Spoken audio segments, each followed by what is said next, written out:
Hi everyone, it's me. Um, I just wanted to make a reality check video. I watched a infomercial over the weekend, and it was trying to tell people that they could have really heavy, starchy carbs with every meal and still lose weight. For example, for breakfast, they said you could have 2 waffles, for lunch a sandwich, and for dinner pasta.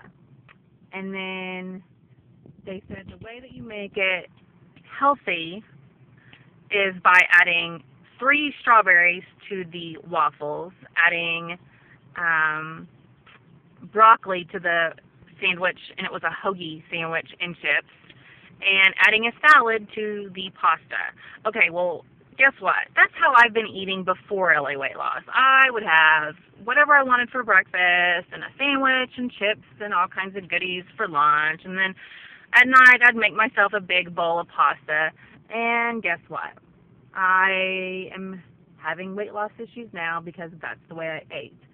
What they're not telling you is a couple of things. One, the portion sizes are probably way smaller than what they're showing in the infomercial. Two, a lot of people, the reason why they're having weight issues is because their metabolism has slowed down. So your body doesn't process carbs as well. So it's probably not a good idea to eat 3 meals that are heavily laden with a white hoagie. It was a white bread hoagie, P.S., and it was white pasta, just regular pasta noodles, not a whole wheat pasta noodle. Anyways, my point is you can't eat like that and expect to lose weight. I'm a big proponent of LA Weight Loss. I have not seen a weight loss program out there that works better, that normalizes sugars, that helps with high blood pressure. I just haven't seen it. I've never seen or been on a weight loss program that makes me feel the way that LA Weight Loss does. It's a shame that the company, or that it no longer has centers for the people to go in and weigh themselves. Anyways, so here's LA Weight Loss. You get, each day you get a certain number of servings. So for example, each day you get 2 protein servings. When and where in your meal for the day you have that is up to you. You can have just like a fruit, and like for example, every morning I have Cheerios. So that because I have Cheerios, I'm not having a protein. I can have my protein later on in the day. So you can have protein in the morning, and then have some at night or at lunch, and then skip your protein at dinner time. Any combination of those, you can have 2 servings of protein. Each day you get 3 servings of carbs, and so what that means is like a piece of wheat bread is one slice that is 80 calories or lower of wheat bread is considered 1 serving of carbs. 1/4 cup, a 1/4 cup of sweet potato, cut up sweet potato, is 1 carb. A 1/4 cup of brown rice is 1 carb. Half a yellow zucchini is 1 carb serving. Spaghetti squash, pitas. You can have a pita. This is what I did. Instead of eating bread, I would have a pita, because you can go and get like those little bitty, they're like 4 or 6 inch round pitas, and that's considered 1 carb. And you can just stuff that thing full of fruits and vegetables and meat and have a sandwich. Also, the other thing I want to debunk or talk about is genetics. Reality check. Genetics is not the cause of your dimply ass. It is your lack of exercise and your lack of determination to cut the calories. Cellulite is created by fat. Fat is created by overeating, and not moving around enough. That's not your mama's fault. You can't blame it on her. You can't blame it on granny or grandpa. It's all your fault. Reality check. Sorry, I'm not always the nicest, but I'm giving it to you the way I'm giving it to you for real. So get off your butt. Eat some broccoli every once in a while. Have a salad instead of chips. And have some fat-free dressing instead of all that ranch. Oklahoma women, we anyways, so you can't blame genetics for your fat ass, for the dimples, for the thunder thighs, for the thighs that rub together or overlap. You can't even really blame genetics, and I'll explain further here in a minute. You can't really blame genetics for your blood sugar or your high blood pressure. Now, having said that, some people are more genetically have more of a genetic predisposition to obtain high blood pressure or diabetes.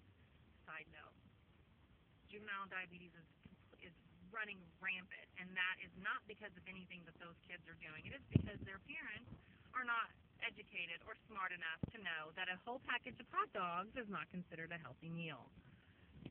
And also, another side note, there are some forms of diabetes that has nothing to do with weight gain or weight loss. It has all the things to do with the insides and how the organs work, and that really is not their fault. But for those of you who are fat and have diabetes because, they're 50, 60, 150 pounds overweight, that's all on you, and you know who I'm talking about.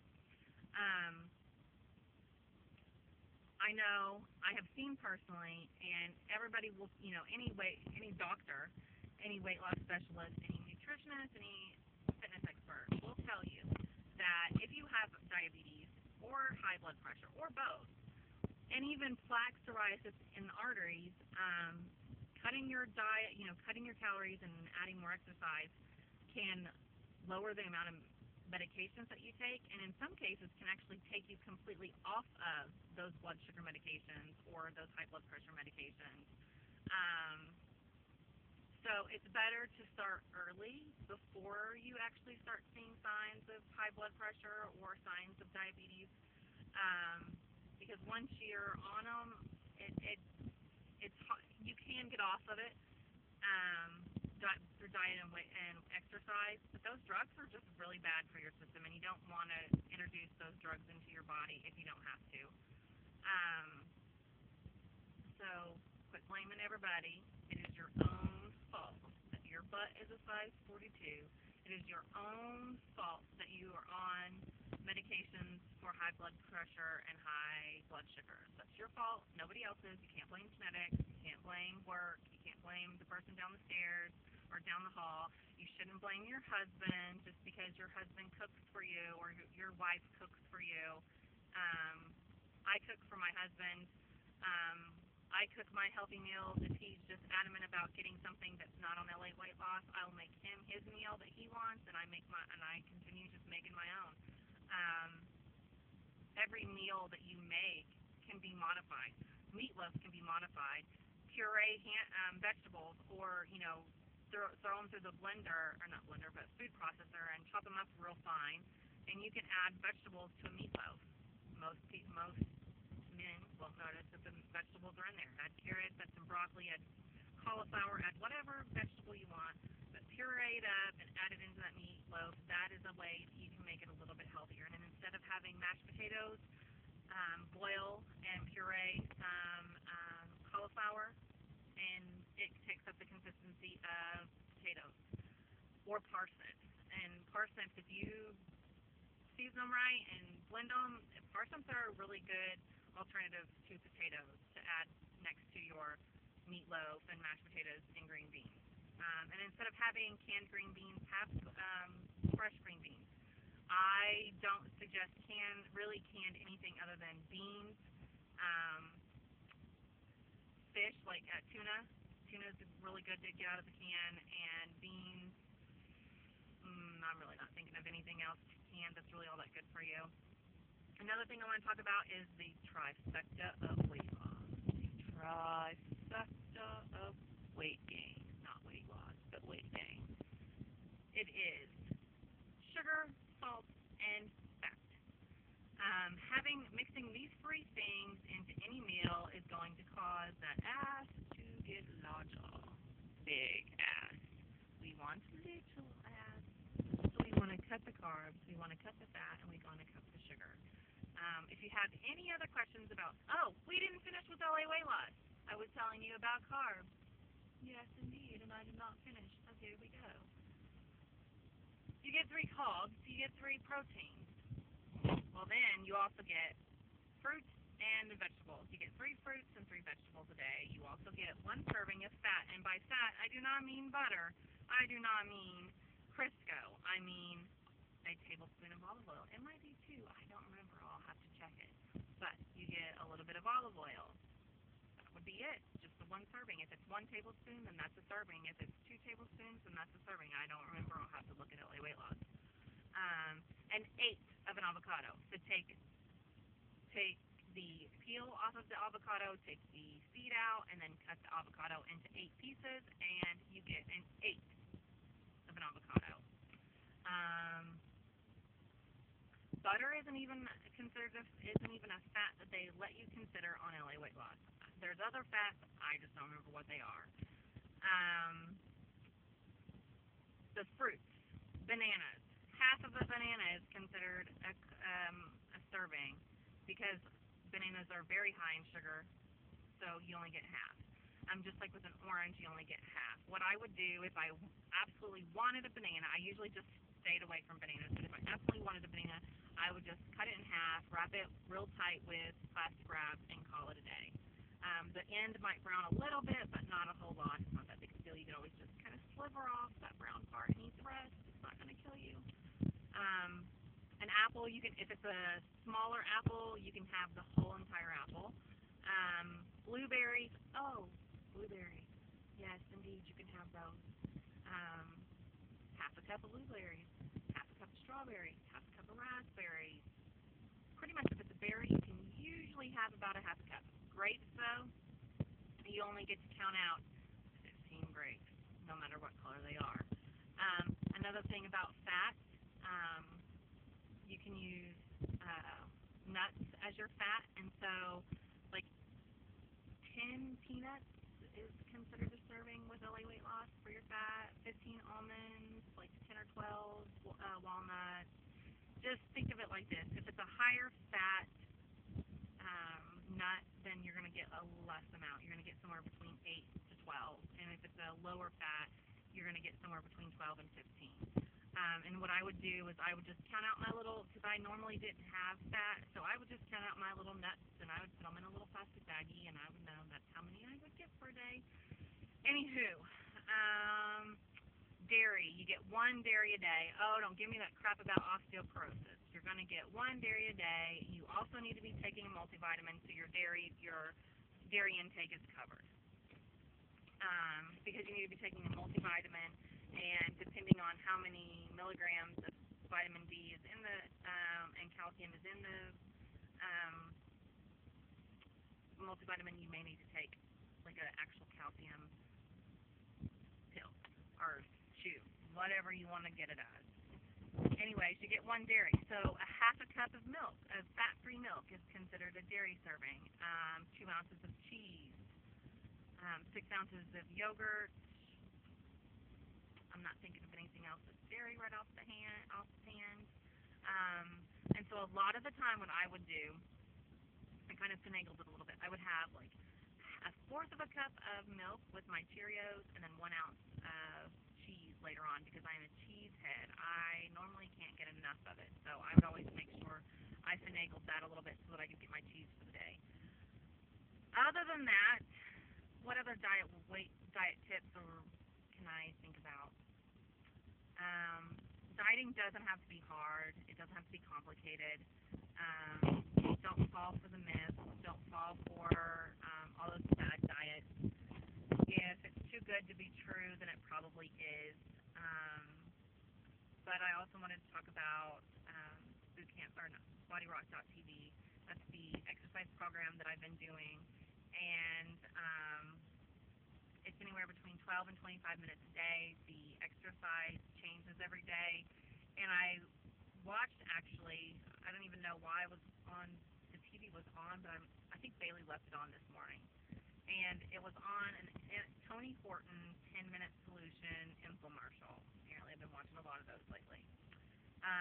And even the Tony Horton 10-minute solution had 10-minute exercises for the beginner beginners, they suggested just 10 minutes a day, 5 or 6 times a week, and then you could add, if you felt like your exercise regimen, that 10 minutes wasn't enough, you could add, another video, 2 or 3 more videos if you wanted.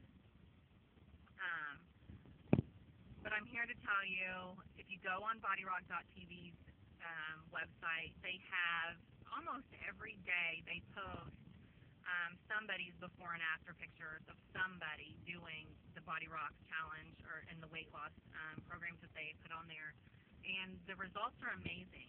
So I know I have nothing to show yet, but I'm pretty much going to guarantee at the end of the 30 days, you're going to see a smaller waistline. You're going to see a little bit more of a muscle in the arms. You're going to see a transformation in my body when I post my after the 30-day results. As I had mentioned in my previous video this morning, I did gain all the weight back thanks to Sunday's horrible eat fest that I went on. But I'm back on the bandwagon. I'm eating really clean. And I did my week 2, day 1 exercise video. You can do it. Stay with it. My motto for the week is every damn day, just do it. It's on one of my Nike t-shirts, and whenever I make a video in the mornings, I'm going to make sure I have that t-shirt on just to remind you guys that you have to do it every day. Every damn day, just do it. You can do it. Anyways, that's it. If you have any other questions or you want to talk to me, whatever, find me on Facebook, comment me here. Oh, that looks like a middle finger, not a pointer finger. Anyways, contact me here below on my YouTube page. Other than that, I'll see you guys next time. Stick with it, stay at it, stay focused, and just know that it takes 28 days to make a change. So the next 28 days, they may be rough, they may be sucky, but at the end of the 28 days, it'll become a habit, and things will start going a lot smoother for us. See you tomorrow morning, bright and early.